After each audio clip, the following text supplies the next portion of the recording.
Hi friends అందరికీ మన ఇంట్లో ఆకుకూరతో ఈరోజైతే పులుసు కూర చేస్తున్నానండి. ఆకుకూర అయితే చూడండి చాలా బాగా వచ్చింది. పెరుగు తోటకూర అండి ఇది. లేతగా ఉన్నప్పుడు మనం చెట్టు కొంచెం అలా వంచంగానే మొక్క ఎమ్మటే ఇరిగిద్దండి.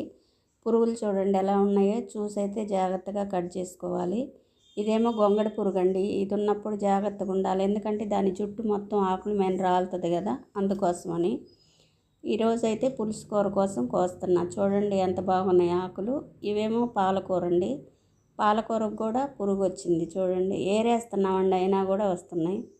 ఇదేమో మొక్క ఉందండి. చూడండి కట్ చేస్తే ఎన్ని పిలకలు వచ్చినాయో, చాలా వచ్చినాయి కదా. 10 రూపాయల ప్యాకెట్ తీసుకొచ్చి చల్లామండి. దానిలో సగమే చల్లాము. ఇంత ఆకుకూర అయితే వచ్చింది.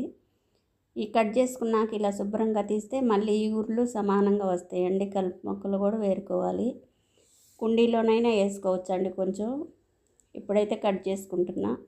మన ఇంట్లో ఆకుకూరకి బయట కొన్న ఆకుకూరకి చాలా అయితే తేడా ఉంటుందండి.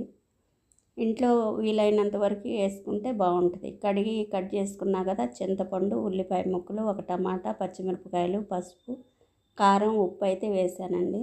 ఇప్పుడు స్టవ్ వెలిగించుకొని ఉడికించుకుందాము. చూసారా అంత కూర ఉడికిస్తే ఇంత అయితే అయ్యిందండి.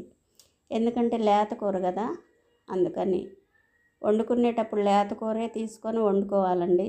ఎంత లేత కూర అయినా కూడా మన మెల్లలో ఆకుకూర అంతా రుచి అయితే రాదు. ఇప్పుడైతే ఉల్లిపాయలు వేసుకున్నాము తాలింపులో. ఇవి కూడా వేయించుకున్నాక కాస్త అయితే కరివేపాకు వేసానండి. చూడండి ఎంత అయిందో, మెత్తగా ఉడికిందండి, చాలా బాగుంది.